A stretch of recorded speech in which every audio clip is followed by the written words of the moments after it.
दोस्तों नमस्कार। साथियों, आज हम एक बहुत ही लंबा चौड़ा लिस्ट लेकर आपके सामने हाजिर हैं। यह लिस्ट क्या चीज़ का है, आपके सामने सारा खुलासा हो जाएगा। हम एक एक करके हम सभी बिंदु पर बात करेंगे। जैसा कि आप देख सकते हैं आपके सामने बिहार लोक सेवा आयोग बीपीएससी का भी एक जो लिस्ट है, नोटिस है, वह भी मेरे पास है। उसके बाद कई ऐसे लिस्ट हैं जो बिहार शिक्षा विभाग का है। उसके बाद आपको पता होगा कि कल मतलब पिछले दिन एक बहुत बड़ी खबर या कहे तो सुप्रीम कोर्ट के द्वारा आदेश आया कि एनवाईएस डीएलएड को पीआरटी से बाहर कर दिया गया है। वास्तव में ये बात सत्य है और आपने देखा भी होगा, लेकिन हम इस बात पर आज चर्चा नहीं करेंगे कि पीआरटी से बाहर कर दिया गया। हम उन अभ्यर्थियों के भविष्य के बारे में बात करेंगे, उन अभ्यर्थियों के भविष्य के लिए बात करेंगे जिसकी नौकरी लग चुकी है। वे अभ्यर्थी कल से बहुत ही ज़्यादा परेशान है कि आखिर जब मुझे नौकरी न लग गई है तो मुझसे नौकरी छीना क्यों जाएगा। साथियों, हम एक एक प्रूफ आपके पास रखेंगे। आप खुद स्पष्ट हो पाएंगे कि वास्तव में मेरी नौकरी जाएगी या नहीं जाएगी। साथियों, हम स्टार्ट करते हैं आज के वीडियो को। मैं आशा करता हूं कि आज के वीडियो को आप लास्ट तक देखेंगे और निश्चित रूपेण अगर आप रेगुलर स्टूडेंट हैं या एनआईएस डीएलएड स्टूडेंट हैं तो फिर भी वीडियो को लास्ट तक जरूर देखिएगा, ताकि आपको यह नॉलेज हो। और इस वीडियो को उन अभ्यर्थियों तक शेयर कीजिएगा जिसको इस बात का जानकारी नहीं है और वे अफवाह के घेरे में पड़ गए हैं कि उसकी नौकरी चली जाएगी। चलिए हम स्टार्ट करते हैं। सबसे पहले एक लेटर बहुत ही वायरल हो रहा है, जो कि पुराना ही लेटर है, जिसमें बस इस बात को इंडिकेट कर किया गया है कि जो भी अभ्यर्थी एनवाईएस से शिक्षक भर्ती परीक्षा बीपीएससी फेज 1 पास किए हैं उसकी नौकरी चली जाएगी। कंडीशन यह दिखाते हैं कि आप यहाँ पर देख सकते हैं कि अगर आपको पता होगा इससे पहले एक मामला चल रहा था बीएड वाला, उसमें उस मामला का फाइनल रिजल्ट नहीं आया था सुप्रीम कोर्ट के द्वारा, लेकिन उससे पहले पीआरटी का रिजल्ट बीपीएससी ने पब्लिश कर दिया। लेकिन उन्होंने एक नोट में लिख दिया नीचे, यदि इससे संबंधित किसी अन्य मामले में माननीय सर्वोच्च न्यायालय अथवा सक्षम न्यायालय का अन्यथा आदेश पारित होता है तो उसके मतलब फलाफल से परीक्षा फल प्रभावित होगा। मतलब अगर सर्वोच्च न्यायालय का कोई भी ऐसा नोटिस आता है तो परीक्षा फल पर है ना प्रभावित होगा। तो साथियों, आपको हम यह क्लियर कर दें, थोड़ा सा आप समझिएगा कि अगर एनआईएस वाले अभ्यर्थी इससे डर रहे हैं तो आप क्लियर हो जाइए। सबसे पहले देखिए, यह नोटिस कब का है आपको पता होगा। यह नोटिस 18 तारीख का है, 18/10/2023। अब सर्वोच्च न्यायालय का जो आदेश आएगा, अब मान के चलिए सर्वोच्च न्यायालय प्रतिदिन कोई न कोई आदेश देते हैं, क्या सब आदेश इसी बीपीएससी फेज 1 पे ही प्रभावी होगा? नहीं, बिल्कुल नहीं। एक से प्रकार का केस होता है, एक से प्रकार का आदेश आता है। इसमें इंडिकेट कर दिया गया है, इसमें स्पष्ट लिख दिया गया है कि कौन सा आदेश आएगा तो बीपीएससी रिजल्ट पर प्रभावित पड़ेगा जो फेज 1 में हुई थी। सबसे पहले यहाँ पर उन्होंने बात किया कि एनसीईटी का गाइडलाइन वैलिड होना चाहिए, उसके बाद शिक्षक प्रशिक्षण पूरा होना चाहिए। तो एनसीईटी के गाइडलाइन के अनुसार एनआईएस डीएलएड वाले तो अभी वैलिड नहीं है, लेकिन उनकी बहाली तो हो चुकी है भाई, छठे चरण में बहाली हो चुकी थी। अब बात रही कि लोग बोल रहे हैं, इस लेटर को वायरल कर रहे हैं कि सर्वोच्च न्यायालय का आदेश आएगा तो निश्चित रूप से परीक्षा फल पर प्रभाव पड़ेगा। तो परीक्षा फल पर प्रभाव जो पड़ेगा वह कौन सा आदेश को लेकर, सुप्रीम कोर्ट के कौन सा आदेश को लेकर? आपको पता होगा एक केस था भगवान Krishna versus the union of India ANR, जो कि 28/8/2023 को है ना फैसला किया गया था। साथियों, आप जानते हैं कि भगवान कृष्ण वर्सेस जो द यूनियन ऑफ इंडिया है, यह बीएड वाला मामला था। आपको पता होगा यह बीएड वाले को जो बाहर किया गया है पीआरटी से, यह पूरा का पूरा जो यह मैटर है वह बीएड वाला था, ना कि डीएलएड वाला। आपको बता दें कि सुप्रीम कोर्ट में कोई ऐसा चैलेंज नहीं किया गया था बीपीएससी फेज 1 के समय जो एनआईएस डीएलएड को लेकर हो, खासकर बिहार के अभ्यर्थी। तो अगर सुप्रीम कोर्ट का फैसला बीएड के प्रति विरुद्ध आता, मतलब सुप्रीम कोर्ट बीएड को प्राइमरी टीचर में वैलिड कर देते, तब बीपीएससी को जो है ना इस फैसले को मानना होता, मतलब जो रिजल्ट पब्लिश किए थे उसको फिर रद्द कर देते, उसमें बीएड और डीएलएड दोनों मिलाकर रिजल्ट देते। आशा करता हूं कि आप समझ गए होंगे। अब हम आगे बात करेंगे कि कल जो माननीय सुप्रीम कोर्ट का ऑर्डर आया उसमें 2-3 जगह आलोचना की गई। पटना हाई कोर्ट की आलोचना क्यों किया गया हम बात करते हैं। साथियों, आप इस बात से भली भांति अवगत होंगे, अगर आप एनओएस अभ्यर्थी हैं, आपकी जो बहाली पीपीएससी फेज़ 1 में हुई है, आपकी बहाली बस एक ही कंडीशन पे हुई है। छठे चरण वाले जो भी अभ्यर्थी थे वो एनओएस डीएलएड का केस जो है वह जीत कर शिक्षक भर्ती में 6th फेज़ में शामिल हुए थे। उसी के आधार पर आपको बीपीएससी फेज़ 1 में भी आपका डिग्री वैलिड माना गया था। लेकिन आपको बता दें, कल जो सुनवाई हुआ उसमें माननीय सुप्रीम कोर्ट माननीय पटना उच्च न्यायालय ने जो आदेश दिया था कि जो यह 18 माह का डीएलएड है वह वैलिड है, उसको नकार दिया। मतलब यहाँ पर आप देख सकते हैं, हम स्पष्ट लिखा गया है। एक सेकेंड, देखिए यहाँ पर लिखा गया है कि अप्रैल 2019 हमारे विचार से उच्च न्यायालय ने पूरी तरह से यह मानकर गलती की गई कि 2 साल का डिप्लोमा 18 माह का डिप्लोमा है। मतलब क्या, यहाँ पर पटना उच्च न्यायालय ने जो यह गलती की थी कि 2 साल का डिप्लोमा जो होता है वो 18 माह के बराबर हो सकता है, या 18 माह का डिप्लोमा 2 साल के बराबर हो सकता है। इसको सुप्रीम कोर्ट ने गलत पूरा का पूरा ठहराया है कि ऐसा नहीं करना चाहिए था। अगर जिस तरह से सुप्रीम कोर्ट का फैसला आज आया, अगर यही बात अगर 6th फेज़ के समय आया रहता तो आज ना ही 6th फेज़ के अभ्यर्थी एनएस वाले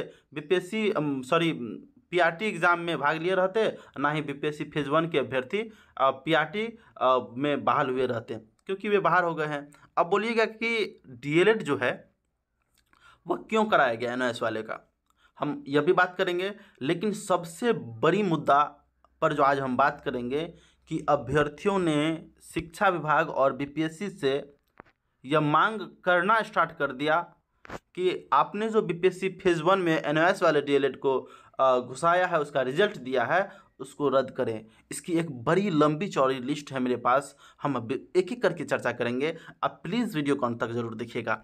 देखिए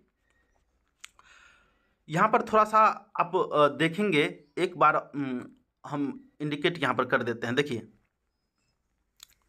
यहाँ पर देख सकते हैं कि हम पाते हैं कि पटना उच्च न्यायालय ने पूरी तरह से गलती की है, एनसीटी के रुख पर असर नहीं डाले। वास्तव में हम यह समझ में नहीं आ रहा है कि एनसीटी ने इसे चुनौती क्यों नहीं दी।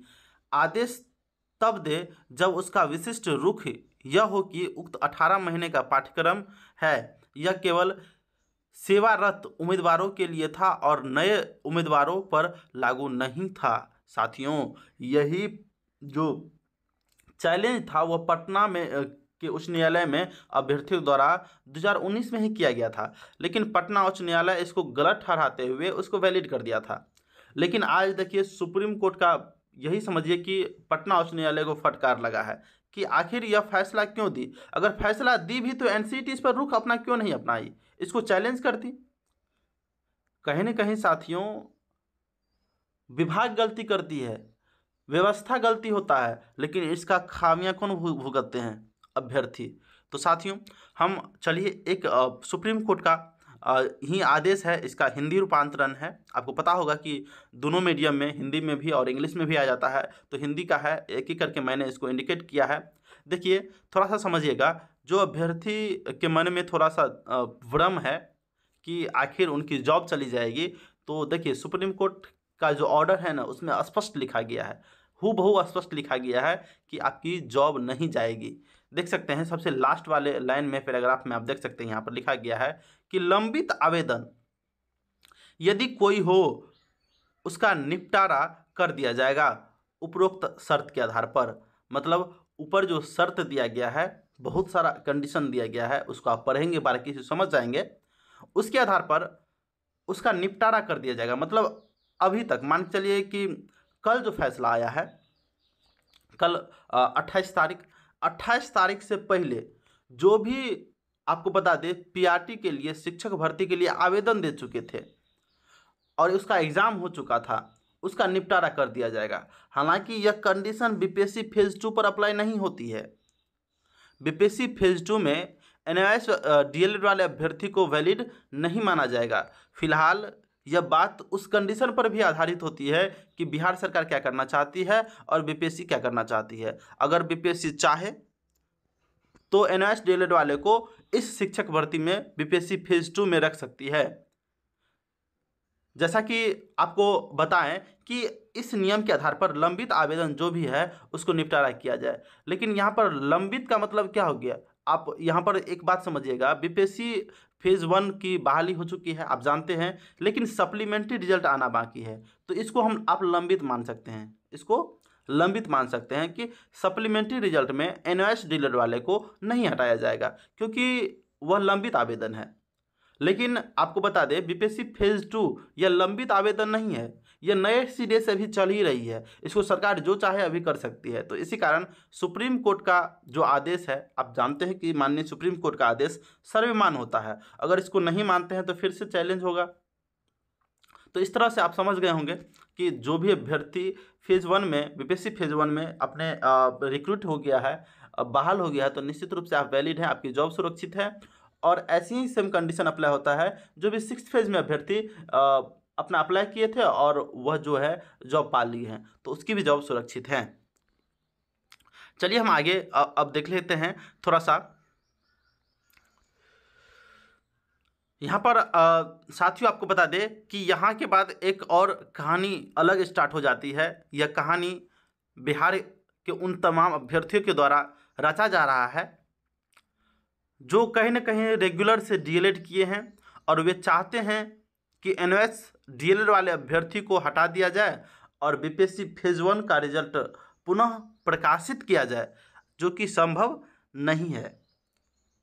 और उस पर जो फ्रेश कैंडिडेट हैं, मतलब क्या रेगुलर डीएलएड वाले, उसको लिया जाए। आप देख सकते हैं, देखिए जो खबर आती है उसको दिखाना मेरा परम कर्तव्य है। हालांकि आप मुझको गलत ठहराएं या सही माने, हम अपना वीडियो बनाएंगे ही, क्योंकि मेरे वीडियो में बिल्कुल फैक्ट होता है। हालांकि वीडियो आज लंबी जाएगी लेकिन हम एक एक करके विश्लेषण करेंगे। देखिए आज अभ्यर्थियों के द्वारा माननीय शिक्षा विभाग, उसके बाद बीपीएससी को एक लेटर लिखा जा रहा है। लेटर बहुत ही लंबा चौड़ा है, आप देख सकते हैं 3 पेज का लेटर यहाँ पे लिखा गया है। हम एक एक करके अगर पढ़ेंगे तो 2 घंटे का वीडियो बन जाएगा। हम इसका मूल सारांश जो है वो आपको हम बताएंगे। देखिए यह लेटर किसको किसको भेजा जा रहा है। श्रीमान अपर मुख्य सचिव जो बिहार शिक्षा विभाग के हैं, उसके बाद जो शिक्षा निदेशक हैं प्राथमिक शिक्षा के, उसको भेजा जा रहा है। फिर आपको बता दें कि बिहार लोक सेवा के सचिव को भेजा जा रहा है, बिहार लोक सेवा के अध्यक्ष को भेजा जा रहा है। इसका मूल विषय पढ़िएगा, विषय क्या है, 6ठा चरण शिक्षक नियोजन वर्ष 2019-20, विज्ञापन संख्या 864 दिनांक 5/7/2019 तथा बिहार लोक सेवा आयोग शिक्षक भर्ती विज्ञापन 26-23। ध्यान दीजिएगा 26-23 वही विज्ञापन संख्या है जो बीपीएससी फेज 1 है, जिसकी बहाली अभी हो चुकी है। और यह विज्ञापन संख्या वह है जो 6ठे चरण वाली है। और यहाँ पर 27-23 वह विज्ञापन संख्या है जो अभी बीपीएससी फेज 2 चल रही है। इस तीनों को एक साथ घेर लिया है से एनआईएस द्वारा संचालित 18 माह सेवाकालीन डीएलएड प्रशिक्षण प्राप्त अभ्यर्थियों को बाहर करने के संबंध में। मतलब आप सीधा समझ गए होंगे कि तीनों अभ्यर्थियों को एक साथ घेर करके यह आदेश मांगा जा रहा है शिक्षा विभाग से और बीपीएससी से। हालांकि आपको बता दें कि यह ऐसे अभ्यर्थी जैसे कि 27/2023 का जो यह विज्ञापन संख्या है जो बीपीएससी फेज 1 वाले हैं, इसको तो डायरेक्ट बाहर कर दिया गया है, यह निश्चित रूप से बाहर है। अभ्यर्थी यह बात को माने या नहीं माने, मैं जानता हूं कि आप पर सेम उसी प्रकार का प्रेशर आया होगा अभी जिस तरह से बीएड वाले अभ्यर्थियों को बीपीएससी फेज 1 में आया था। मैं इसके लिए माफ़ी चाहता हूं, लेकिन साथियों जो खबर है वह दिखाएंगे आपको, और खबर से आपको रूबरू होना, परिचित होना निश्चित रूप से होना चाहिए। साथियों यह लेटर बहुत ही लंबा चौड़ा है, इसको मैंने देखा, पढ़ा। इसमें सारा बात यह लिखा गया है जितना केस किया गया था 2019 में जो एनएस जेल वाले अभ्यर्थियों को लेकर था, सारा इसका केस संख्या दिया गया है, कब कब सुनवाई किया गया है, सारा बात इसमें इंडिकेट किया गया है। हम ले चलते हैं आपको उस पॉइंट पर जिसकी आपकी ज़रूरत है। देखिए थोड़ा सा यहाँ पर देखिएगा, आप थोड़ा सा समझ लीजिए कि इससे पहले जो केस की गई थी उसमें हर जगह 2019 से 2023 तक इसके बीच में जो भी सुनवाई हुआ है, बस सुप्रीम कोर्ट के कल वाले फैसला को छोड़कर सभी जगह एनआईओ की जीत हुई थी। चाहे वो उत्तराखंड में हो, त्रिपुरा में हो या अन्य राज्य में, बिहार में हो, सब जगह एनआईओ को वैलिड माना गया था। लेकिन आज माननीय सुप्रीम कोर्ट के द्वारा जो आदेश दिया गया है कि सभी का जो याचिका था, सभी का जो ऑर्डर था उसको रद्द कर दिया गया है ना। लेकिन अभ्यर्थी यह मांग अभी कर रहे हैं, है ना, कि उस तमाम ऑर्डर को रद्द करते हुए आप माननीय सुप्रीम कोर्ट का फैसला मानिए और इसमें डीएलएड प्रशिक्षण प्राप्त अभ्यर्थियों को नियोजन रद्द करते हुए डीएलएड 2 वर्ष प्रशिक्षण प्राप्त अभ्यर्थियों को नियोजन करने की कृपा करें। यहाँ पर थोड़ा सा समझिएगा, डीएलएड प्रशिक्षण और डीएलएड 2 क्या है। यहाँ पर डीएलएड प्रशिक्षण एनआईओ वाले बात किया जा रहा है ना, जो कि एनआईओ द्वारा संचालित की गई थी, और यहाँ पर डीएलएड 2 जो रेगुलर वाले अभ्यर्थी है उसके बारे में बात किया जा रहा है कि उसको आप नियोजन करें।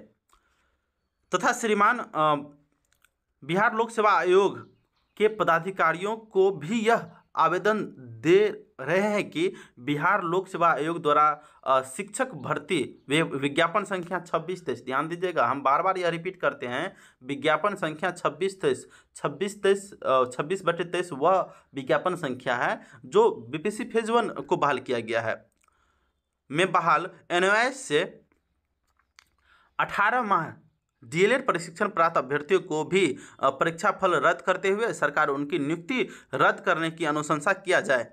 मतलब साथियों कि 18 माह का जो डीएलएड है उसका परीक्षा फल बोलते हैं रद्द करने के लिए, और रद्द करते हुए नियुक्ति भी उसका रद्द किया जाए।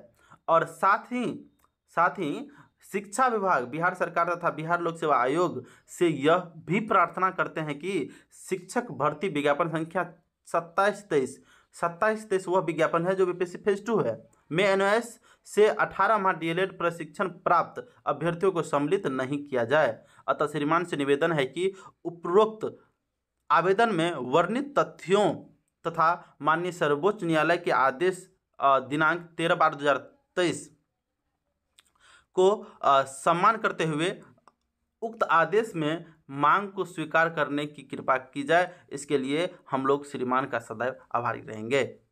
साथियों आपने देखा कि यहाँ पर इस डेट को थोड़ा सा आप मेंशन नहीं कीजिएगा, यहाँ पर डेट जो लिखा गया है यह ऑर्डर आपको पता होगा कि कल आया था, मतलब जो है माननीय सुप्रीम कोर्ट का जो ऑर्डर है वह 28 नवंबर 2023 को आया है। यहाँ पर इन्होंने डेट थोड़ा सा इंडिकेट गलत किया है या दूसरे देश से किया होगा, अलग बात है, क्योंकि मैंने आपको पूरा लेटर पढ़ के नहीं सुनाया, तो आप पूरा का पूरा बात समझ गए हैं कि सीधा नोटिस किया जा रहा है कि जो भी 18 माह के जेल अभ्यर्थी हैं उसको बीपीएससी फेज 1 में जो बहाल किए हैं उसको भी हटाया जाए, और बीपीएससी फेज 2 जो अभी चल रही है उसमें उसको भी हटाया जाए। मतलब साथियों आप सीधा स्पष्ट ये समझ गए होंगे कि अभ्यर्थी का मांग क्या है। अभ्यर्थी रेगुलर अभ्यर्थी यही चाहते हैं कि अगर उनको हटा दिया जाता है तो इनकी संख्या बहुत ज़्यादा है, खासकर बीपीएससी फेज 1 में बहुत ही अधिक।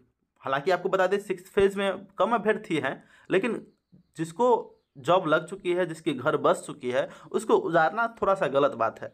साथियों इस बात को आप मानिए या ना मानिए, यह सत्य है। तो इस तरह से अभ्यर्थी का मांग है, आप जान गए होंगे। निश्चित रूप से मैं आशा करता हूं कि यह लंबा चौड़ा वीडियो आपको पसंद आया होगा, और उन अभ्यर्थियों को भेजिएगा जिसकी इसकी ज़रूरत है।